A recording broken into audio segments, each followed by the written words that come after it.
effort so that we really do honor not only those we lost, but all those who right as we speak are serving in dangerous places representing the values and the interests of the American people. Thank you, Madam Secretary.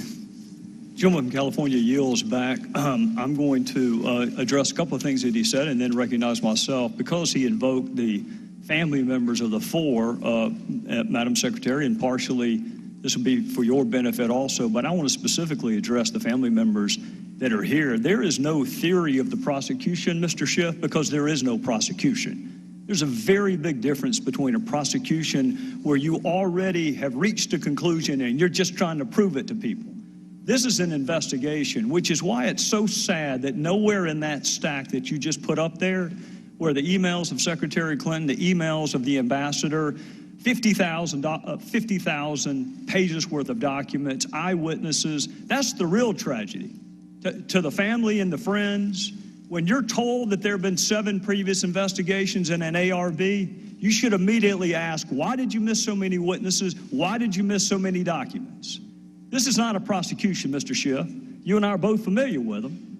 I've reached no conclusions, and I would advise you to not reach any conclusions either until we reach the end. There are 20 more witnesses. So I'll agree not to reach any conclusions if you'll do the same.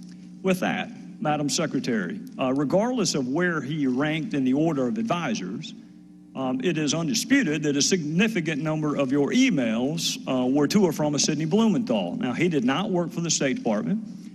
He didn't work for the U.S. government at all. He wanted to work for the State Department, but the White House said no to him. Do you recall who specifically at the White House rejected Sidney Blumenthal? No, I do not. After he was turned down for a job at the State Department by the White House, he went to work where?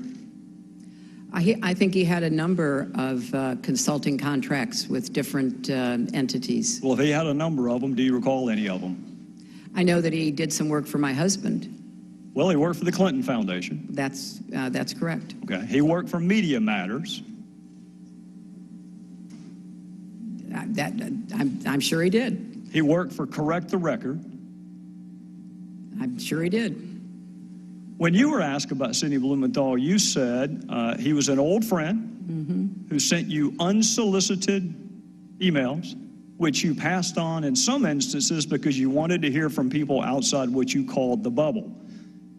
We will ignore for a second whether or not Sidney Blumenthal is outside the bubble, but I do want to ask you about a couple of those other comments, because what you left out was that he was an old friend who knew absolutely nothing about Libya, was critical of President Obama and others that you work with, loved to send you political and image advice, had business interests in Libya, which he not only alerted you to, but solicited your help for.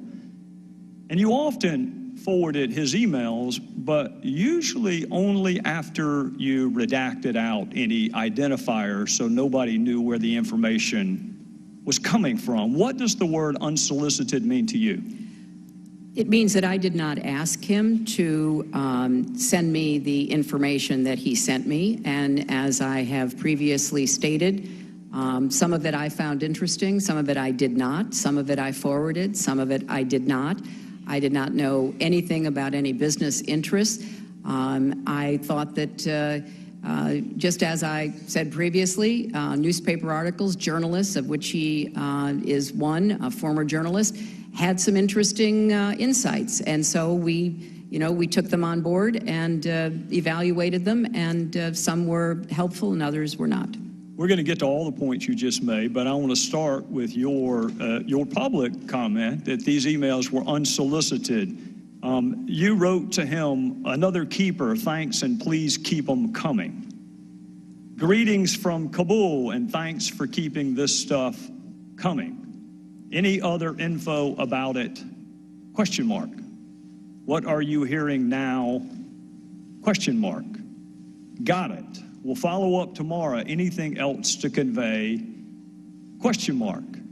Now that one is interesting because that was the very email where Mr. Blumenthal was asking you to intervene on behalf of a business deal that he was pursuing in Libya. What did you mean by what are you hearing now? I have no idea, Congressman. They started out unsolicited, and as I said, some were of interest. I passed them on, and some were not. And so he continued to provide me information that was made available to him. I don't want to parse words, and I don't want to be hyper-technical, because it's not a huge point, but it is an important point. You didn't say they started off unsolicited. You said they were. You said they were unsolicited. Well, they were unsolicited, but obviously I did respond to some of them. Well, and I'm sure that encouraged him. Anything else to convey? What are you hearing now? I'm going to Paris tomorrow night. We'll meet with TNC leaders, so this and additional info useful. Still don't have electricity or BlackBerry coverage post-Irene, so I've had to resort to my new iPad. Let me know if you received this. We'll talk about the new iPad in a little bit. Here's another one. This report is in part a response to your questions. That's an email from him to you. This report is in part a response to your questions. There'll be further information in the next day. If you're the one asking him for information, how does that square with the definition of unsolicited?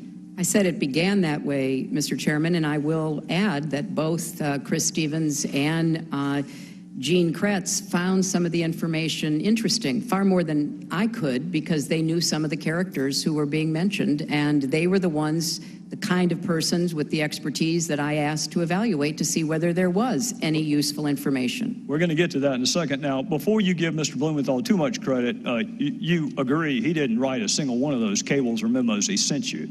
I'm sorry, what? He didn't write a single one of those cables or memos. I don't know who wrote them. He's the one who sent them to me. Would you be surprised to know not a single one of those was from him?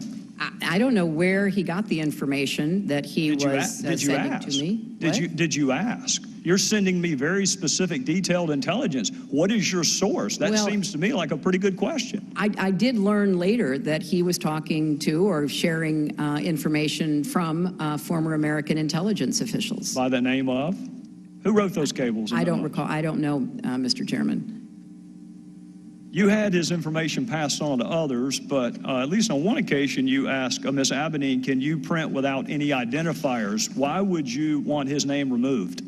Because I thought that it would be more important to just look at the substance and to make a determination as to whether or not there was anything to it. Well, don't people have a right to know the source of the information so they can determine credibility? But he wasn't, as you just said, the source of the information. But you didn't know that, Madam Secretary, and that's what you just said. No, Mr. Chairman. I said that I knew that he didn't have the sources to provide that information. I knew he was getting it from somewhere else. Whether he knew a lot of journalists.